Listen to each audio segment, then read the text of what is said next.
Olá, amigas e amigos, é um prazer revê-los virtualmente para que nós possamos dar prosseguimento ao nosso programa de atualização do curso Direito Constitucional da editora Atlas Gen do ano de 2023, hoje referente ao mês de dezembro. Quero primeiramente fixar com as senhoras e senhores o nosso roteiro de aula de hoje para que nós possamos, a partir dele, desenvolver nossos raciocínios. Vejam só esse slide, ele aqui traz 3 acórdãos recentes oriundos da mais alta corte do país. O primeiro acórdão menciona direito à moradia, recurso extraordinário 6860-631 de São Paulo, formativo 1114. Outro refere-se à separação judicial, recurso extraordinário 1167478 do Rio de Janeiro, formativo 1116. E o último é alusivo a concurso público, ação direta de inconstitucionalidade, medida cautelar 7483 Rio de Janeiro, formativo 1117.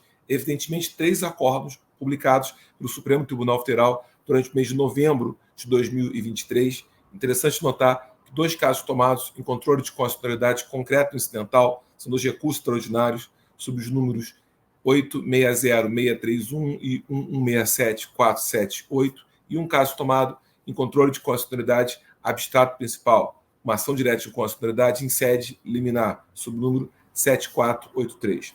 Inicie, então, nossa abordagem de hoje com direito à moradia, recurso extraordinário 860631, São Paulo. A questão envolve contratos de mútuo com alienação fiduciária em garantia de bens imóveis. E a discussão de fundo gira em torno da possibilidade de execução extrajudicial em caso de não pagamento da parcela. Isso quer dizer a necessidade ou não de judicialização dessa questão. Envolve, na verdade, a validade da Lei 9514 de 97. Cogitemos da seguinte hipótese, então. Há um contrato de mútuo, envolve um bem imóvel, e não houve adimplemento da parcela correspondente ao pagamento mensal, que seja daquele contrato de financiamento imobiliário. A pergunta é necessária que haja uma execução judicial dessa questão? Portanto, volto a falar, é necessário aqui que haja uma judicialização, ou a questão poderia ser feita através de execução extrajudicial? Qual foi a solução que o STF deu? O STF entendeu que a Lei 9514/97, nesse ponto, seria condicional, seria válida. Seria, portanto, desnecessária a judicialização dessa questão. Seria possível admitir, como de fato o STF aceita, a execução extrajudicial dos valores correspondentes. E afirma, então, o Supremo Tribunal Federal que, nesse caso concreto, não há violação de 5 garantias constitucionais, que, de acordo, então, com o STF, a contrário senso, seriam atendidos pela lei aqui impugnada. Primeira, propriedade. Segunda, inafastabilidade do controle judicial. Terceira, juiz natural. Quarta, devido prazo legal. E quinta, ampla defesa e contraditória. E refere, então, respectivamente, ao artigo 5º da nossa Constituição, os incisos 13, 35, 53, 54 e 55. Quais são os argumentos que o STF nos traz para que nós possamos aqui observá-los? Primeiro, afirma o Supremo Tribunal Federal, não há vulneração da garantia da propriedade. E diz o Supremo Tribunal Federal, a propriedade, por enquanto, não foi adquirida. Só haverá aquisição de propriedade imobiliária quando houver pagamento integral, registro desse bem imóvel, quando então transmite-se a propriedade. Então, afirma o Supremo Tribunal Federal, não se pode dizer que haja vulneração de propriedade se não foi ainda adquirida. Só haverá aquisição se houver pagamento integral, registro do bem imóvel. Enquanto isso não for implementado, não há aquisição da propriedade. Não se vulnera aquilo que não foi, por enquanto, adquirido. Continua o Supremo Tribunal Federal. Também não se viola a garantia da inafastabilidade do controle judicial, porque, havendo qualquer litígio referente a esse contrato, é possível que haja acesso ao Poder Judiciário. É possível que haja acesso à ordem jurídica justa. Diz nossa Constituição, e aqui entende o Supremo Tribunal Federal, não se encontra vulnerado qualquer ameaça ou lesão a direito subjetivo, tem a sua apreciação garantida por parte do Poder Judiciário. Seria possível, então, levar a questão com a intervenção judicial e continuaria sendo possível, mesmo que houvesse uma execução extrajudicial. Afirma também o Supremo Tribunal Federal, juiz natural da causa, garantia prevista na nossa Constituição, no artigo 5º, inciso 53, igualmente encontra-se respeitado. Até porque quer dizer pré-determinação em lei do órgão judicial competente para conhecer dessa questão. E aqui o órgão judicial está pré-concebido por lei, sem que haja aqui nenhum juízo de exceção. Então a garantia também, diz o próprio STF, enquanto garantido. Igualmente, diz o STF, está atendida a garantia do devido processo legal, regularidade procedimental, inclusive na vertente material, proporcionalidade. seja, a medida tomada é proporcional levando-se em conta os fins alcançados, ou seja, adequação, necessidade e proporcionalidade distrito. E, por fim, também a respeito, ampla defesa e contraditório. Ampla defesa quer dizer autodefesa e defesa técnica, defender-se pessoalmente dos fatos e constituir, para tanto, advogado ou até defensor público, caso haja uma hipossuficiência econômica, e contraditório quer dizer ciência bilateral dos atos processuais e possibilidade recíproca de sua impugnação, ou de outra forma, condução dialética do processo. Tudo isso a lei está a respeitar. Portanto, qual foi a solução que o STF nos traz? A Lei 9514 de 97 prevê execução extrajudicial de contrato de mútuo de bens imóveis, condenação fiduciária, em caso de inadimplência do mutuário, é condicional. É desnecessária a judicialização dessa questão. Outro caso interessante também é que vejo, o nosso slide está por nós indicado, tem a ver com separação judicial. Esse caso envolve agora o recurso extraordinário 1167478, Rio de Janeiro. Foi levado pelo Supremo Tribunal Federal no informativo 1116. E a tese que o STF traz nesse acordo é a seguinte, abre aspas, após a publicação da emenda constitucional 66 de 2010, a separação judicial não é mais um requisito para o divórcio, nem subsiste como figura autônoma na ordem jurídica brasileira. Sem prejuízo, preserva-se o estado civil das pessoas que já estão separadas por decisão judicial ou estrutura pública, por se tratar de ato jurídico perfeito. Constituição Federal, artigo 5º, inciso 36. Qual foi a situação? Aqui discutimos o artigo 226 de nossa Constituição e o divórcio. Pela redação originária de nossa Constituição, havia uma separação clara entre separação judicial e divórcio, até porque a separação judicial importava no fim da sociedade conjugal. O divórcio sempre importou no fim do vínculo conjugal. Inclusive, desde 88, assim era trazido. A Constituição, então, dizia que um pressuposto para o divórcio seria a separação judicial. Ou seja, a partir da separação judicial, dissolvida a sociedade conjugal, partir-se-ia para a dissolução do vínculo conjugal. E um funcionaria como pressuposto do outro. Muito bem, surge a emenda constitucional 66 de 2010, modifica a Constituição Federal no artigo 226, prevendo divórcio direto, independente da separação judicial. A questão aqui colocada perante o Supremo Tribunal Federal seria a seguinte: é necessária a separação judicial para o divórcio ou é possível divórcio direto, sem anterior separação judicial? Se houver o acolhimento dessa última tese, qual seria a causa desse entendimento? Qual seria o efeito desse entendimento? E se atos pretéritos estariam ou não preservados? Qual foi a solução, então, que o Supremo Tribunal Federal deu, conforme já adiantamos com a tese que a Corte acolheu? Separação judicial não é pressuposto para o divórcio. Portanto, é possível divórcio direto, sendo prescindível a separação judicial anteriormente a ele.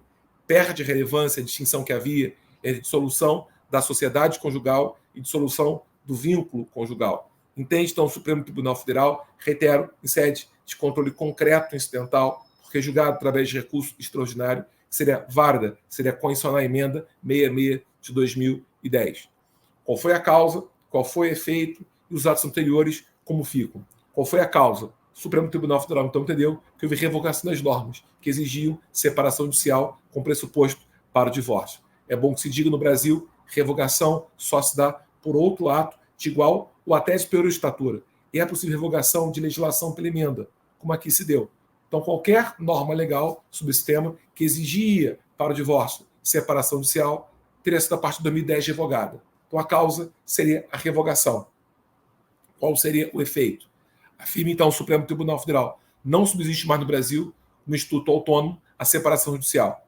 Ou seja, há o casamento que pode ser dissolvido através de divórcio diretamente, sem que, repito, subsista como figura autônoma na ordem jurídica brasileira a separação judicial. Aliás, devo lembrar-lhes que nossa Constituição nunca trouxe enumeração exaustiva de famílias, até porque seria impossível o Constituinte exaurisse arranjos familiares possíveis. A Constituição traz uma enumeração meramente exemplificativa: casamento, união estável e família monoparental. No tocante a casamento, prevê as formas pelas quais se dissolve. Nesse caso, seria o divórcio, sem anterior separação judicial. E a separação judicial, reitero, no Brasil, não subsiste mais como figura autônoma. Mesmo assim, o Supremo Tribunal Federal coloca a salvo os atos pretéritos, considerando-os como atos jurídicos perfeitos. É bom lembrar também que no Brasil a garantia constitucional consistente na intangibilidade do ato jurídico perfeito da coadjugada do direito adquirido. Direito adquirido é direito já incorporado ao patrimônio jurídico do seu titular, o que diferencia da expectativa de direito. Coadjugada, material, quer dizer imutabilidade da decisão. Vem a ser sentença, vem a ser acórdão. A depender se a decisão é singular, sentença ou colegiada, acórdão. E ato jurídico perfeito é ato consumado, segundo a norma que vigorava ao tempo de sua prática. Então, se houve separação judicial anteriormente a 2010, o ato está consumado, de acordo com a norma que a princípio vigorava à época, que exigia para divórcio separação judicial. Considera-se, então, como ato jurídico perfeito, se preserva esse ato diante da emenda constitucional. Portanto, resguarda-se o ato pretérito. Portanto, em síntese, qual foi a solução que o STF nos dá? O STF valida a emenda 66 de 2010. Entende que, ao dispensar separação judicial com pressuposto para o divórcio, ela não incorre em nenhuma inconstitucionalidade. A causa seria revogação da legislação sobre o tema nesse ponto. O efeito seria não mais admitir como figura autônoma no Brasil a separação judicial, de tal modo que a família, quando criada pelo casamento, se dissolve pelo divórcio diretamente, sendo prescindível a separação judicial, mas o STF coloca a salvo como atos jurídicos perfeitos, atos praticados anteriormente à emenda, que se conservam no tempo, justamente porque consumados de acordo com a norma que vigorava o tempo de sua prática. Agora, é importante ter a ver com direito constitucional, com direito de família, inclusive, e que toca numa questão relacionada a até direito de família tocante a casamento e a forma pela qual pode ser dissolvido. Um outro caso interessante, também julgado durante o mês de novembro, tem agora a ver com o concurso público. O Supremo Tribunal Federal volta a um acordo julgado também no mês de outubro sobre ações afirmativas, sistema de cotas. Agora o caso é de controle abstrato principal. Vejam, ação direta de constitucionalidade, medida cautelar 7483 do Rio de Janeiro, afirmativo 1117. A questão envolve concurso público para provimento de vagas no curso de formação soldado da Polícia Militar do Rio de Janeiro. O edital de abertura número 001/2-23, SEPM de 25 de maio de 2023. Na verdade, aqui há uma reserva de 10% para o gênero feminino. A pergunta é saber se essa norma é proporcional ou não. Repara que o Supremo Tribunal Federal não discute, como já discutiu esse ano, a validade da ação afirmativa. A discussão aqui é restrita à validade da cota fixada nessa ação afirmativa. Veja, não há discussão aqui da ação afirmativa em si, mas da proporcionalidade do percentual fixado na ação afirmativa.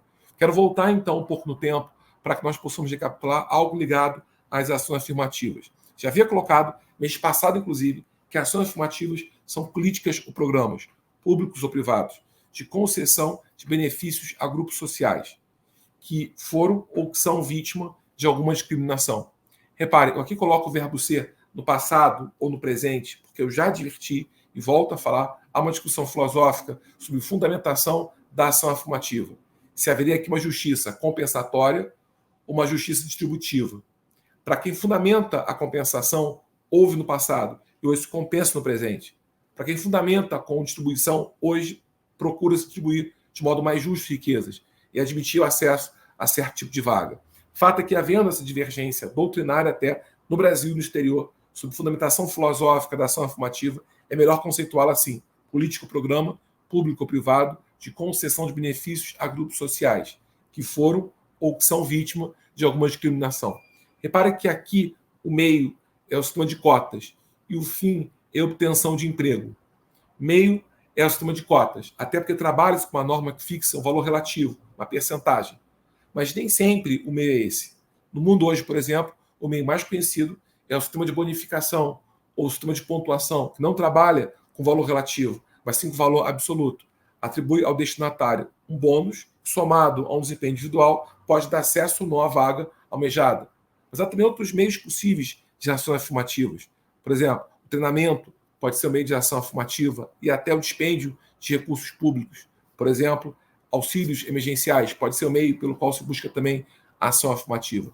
Da mesma forma, aqui advirto algo ligado ao fim. O fim aqui é a obtenção de emprego. Evidentemente, emprego como trabalho, não como emprego. Emprego aqui, inclusive, como cargo. Cargo, emprego, função, tarefa, incumbência. Mas é também importante lembrar que não é o único fim possível das ações afirmativas. Há outros fins. Por exemplo, um fim muito conhecido é o acesso ao ensino, inclusive ao ensino superior. Outro fim possível pode ser a delegação de serviços públicos, especialmente quando há formação de opinião pública envolvida. Por exemplo, comunicação social, canais de TV, rádio, por exemplo. Mas fato é que, nesse caso, o meio é o sistema de cotas e o fim é a obtenção de emprego, aqui enquanto cargo público. A pergunta é, a cota fixada, 10%, é condicional ou não é? E aqui eu chamo a atenção para o aspecto formal. Repare, trata-se de uma ação direta de inconstitucionalidade, quando o objeto é um edital de concurso público. Esse acordo não está em harmonia com a posição que o STF tem acerca disso. A ação mais adequada aqui parecia ser a DPF. Nesse caso, é um caso raríssimo, no qual o Supremo Tribunal Federal admitiu, para edital de concurso público, repito, a propositura de uma ação direta de inconstitucionalidade. O Supremo Tribunal Federal sempre teve a posição, e consta em nosso curso, que para que a norma legal pudesse ser objeto de uma ação direta de inconstitucionalidade, ela deveria sustentar 3 características: ser autônoma, ser abstrata e ser genérica. Ser autônoma quer dizer não depender de outra norma para aplicar-se a casos concretos.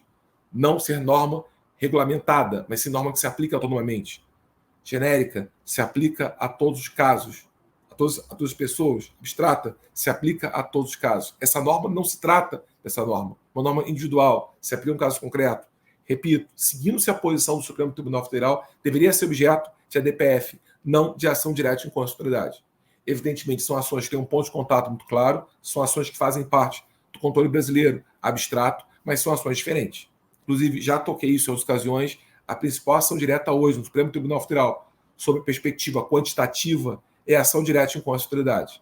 Para se ter ideia, o STF julgou já até hoje 7.500 ações diretas de inconstitucionalidade. Ações de constitucionalidade não chegam, talvez, a 150. Ações interventivas não chegam a 200. Ações omissivas não chegam a 100. DPF, no máximo, 1.000.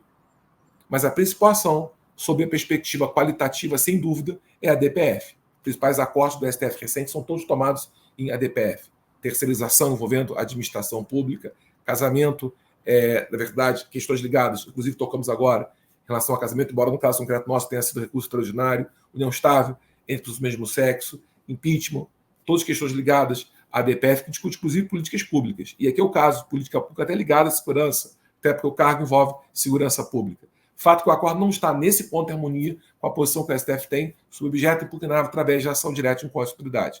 Mas está em harmonia com a posição que o STF tem no tocante ao mérito do processo. Ou seja, a ação afirmativa exige proporcionalidade. Proporcionalidade, toquei hoje, é um vetor constituído por adequação, necessidade e proporcionalidade estricto sensu, quer dizer, ponderação. Uma percentagem tão baixa que não se mostra proporcional. 10% para um gênero feminino não era proporcional para buscar os fins almejados, inclusive a diversidade de gêneros.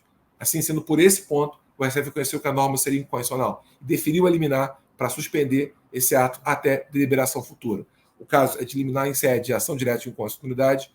O efeito a se liminar é a suspensão do ato impugnado até que se julgue o mérito. Então, aqui suspendeu-se o edital desse concurso público até que no futuro o mérito venha a ser julgado. Enfim, amigas e amigos, observamos 3 acordos publicados pelo STF durante o mês de novembro do ano 2023, concluindo então esse ano nossas atualizações já no mês de dezembro do ano 2023. Reitero, foram os 3 casos constantes do nosso slide. Casos esses alusivos a direito à moradia, separação judicial e concurso público. Foram 2 casos em recurso extraordinário de números 860-631 e 1167-478 e um caso tomado de controle abstrato, medida cautelar em ação direta de inconstitucionalidade de número 4783 do Rio de Janeiro, no notificativo 1117. Quero dizer às senhoras e senhores, foi um prazer durante esse ano 2023 compartilhar com os senhores algumas considerações. Nosso intuito foi tentar atualizar o nosso livro de modo mais completo possível. Nós trouxemos, então, diversos acordos do ano inteiro do Supremo Tribunal Federal sobre matéria pertencente ao direito constitucional, acordos que, a nosso ver, tinham impacto em nossa obra. Quando houve necessidade, trouxemos até legislação também sobre o tema, eventuais mudanças feitas pontualmente no direito constitucional. Quero agradecer a vocês todos pela confiança, pela parceria, pelo ano que tivemos e até a próxima, então. Forte abraço, valeu.